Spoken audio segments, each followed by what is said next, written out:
कि सुजानगढ़ से हैं, उनको आमंत्रित करना चाहती हूँ। आइए सिद्धार्थ जी, आपका स्वागत है।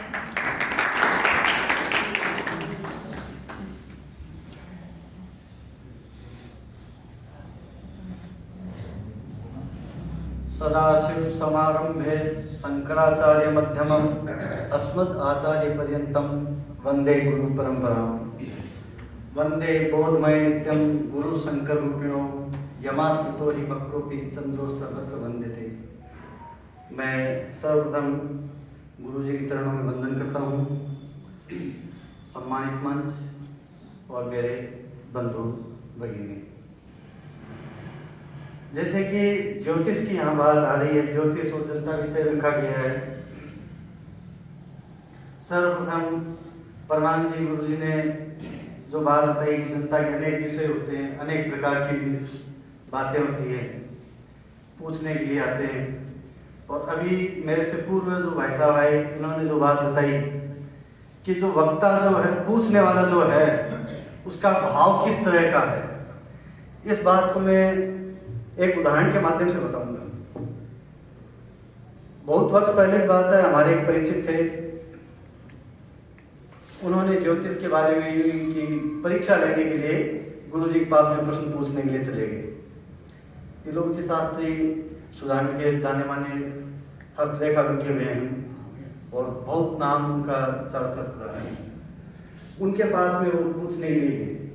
उन्होंने हाथ देख करके और उनको जो है, और उस व्यक्ति का जो क्वेश्चन जो था वो था कि मेरा विवाह कब होगा। अब ये जो प्रश्न जो था, उन्होंने मजाक बस ही पूछा था मुझसे, लेकिन गुरुजी ने उसका जो उत्तर जो दिया, उसके हाथ को देख करके उन्होंने कहा कि तुम्हारे विवाह का योग 6 महीने बाद में बन रहा है। और उन्होंने सामान्य एक उपाय बता दिया कि अपनी माता जी को कहिए कि आप गणेश जी को दुर्वा अर्पण करें, या कुछ इस तरह का उपाय उन्होंने बताया। और वो बाहर आने के बाद में जहाँ एक जगह बात आई, उन्होंने कहा कि उनको पता ही नहीं, उनको पंडित जी को क्या पता चलता है, मेरी तो शादी हो चुकी है, मेरे 2 बच्चे हैं। ये उनका मजाक का बात था। लेकिन जब देखिए अभी जो बात बताई कि भाग्य किस प्रकार से होता है, या किसी की वाणी किस प्रकार से, जैसे दीदी ने बताई बात कि मैं अपने जो है वाणी से ही बताती हूँ, कहीं कुंडली या इस तरह का कुछ नहीं है। तो उन्होंने गुरुजी ने जो बात बताई वो इस तरह से फलीभूत हुई कि इस 6 महीने के दौरान ही उनकी 5-10 दिन बाद में ही कहीं उनकी पत्नी बीमार हुई और उनका देहांत हो गया।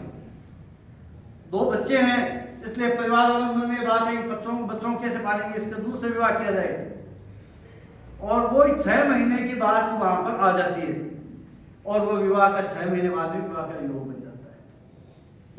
अब उन्होंने किस तरह से बताया और उन्होंने किस तरह से लिया, ये ज्योतिष की बात जो है, ये कोई मजाक की बात नहीं है। कई बार वाणी वाक सिद्धि भी होती है,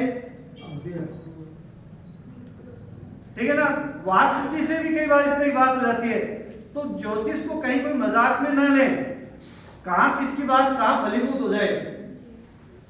तो ये बात तो एक मान लो, अभी जो इन्होंने बात बताई कि प्रश्न करता है, इसलिए मेरे को बात याद आ गई। और दीदी की बात में जो मैं बताया कि मैं चलते फिरते भी बताती हूँ, तब मेरे वो बात भी ध्यान में आ गई। तो ये मेरी बात होती है, बात इस तरह। दूसरी बात, शुरू में हेमंत जी गुरु जी ने एक बात कही कि आपके पास कोई बालक आता है तो आप उसको ज्योतिष सिखाने में कैसे। अपने एक तो एक कहावत है, ज्योतिषी गारुड़ी विद्या पिता पुत्र न दिए थे। एक बाप अपने बेटे को नहीं सिखाना चाहता ज्योतिष की विद्या को, और ज्योतिषी यहाँ अपनी बात करें तो कहीं इसको हमें बदलना होगा। इस बात को दीदी ने बताया कि उन्होंने अपने प्रोफेसर से अच्छा लाभ कमाया, कहीं कोई नहीं है मन में। तो वही बात हम, पर पहले क्या था, पहले ये था कि खुद का पेट नहीं भर पा रहे, परिवार का पेट कहां से भर पाएंगे इस विद्या से, इसलिए पिता पुत्र को नहीं बताता था। लेकिन आज जो स्थिति है वो अलग तरह की है, तो इसको प्रोफेशन बनाया जा रहा है, तो कहीं कोई गलत नहीं है। और हमें, पर आज के जो समय में जो बात है, कोई किसी को क्यों नहीं सिखा रहा, उसके पीछे कारण ये है कि नहीं, अगर ये तैयार हो गया तो हमारे रोजगार पे असर पड़ेगा।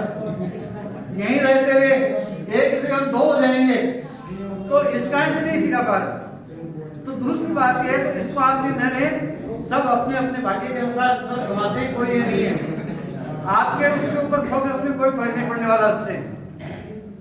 तीसरी बात जो मैं बता रहा हूँ, छोटी सी बात होगा कि कुंडली की जब बात आती है, हम लगन कुंडली के अनुसार देख करके उसका फलादेश कर देते हैं।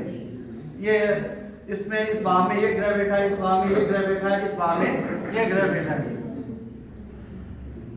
मैं ये कहना चाहूंगा कि आप जरा उसके भाव चरित पर जरूर नजर डालें। कहीं कोई ग्रह हम उसको अष्टम भाव में समझ रहे हैं, वो नवम भाव का फल तो नहीं दे रहा है। नवम भाव में जो ग्रह दिख रहा है वो दसम भाव में फल तो नहीं दे रहा है। तो भाव चरित कुंडली जो है वो आप जरूर देखें, कोई ग्रह किस प्रकार से आगे पीछे जो है उस किस ग्रह का फल दे रहा है, उसके अकॉर्डिंग उसके फलादेश जरूर दें। एक दूसरी बात जो आ रही है, सर्वाष्टक जो है, सर्वाष्टक जो है उसमें हम देखें कौन सा भाव है, वो कितना डिग्री, कितना उसका फल उसमें मिल रहा है।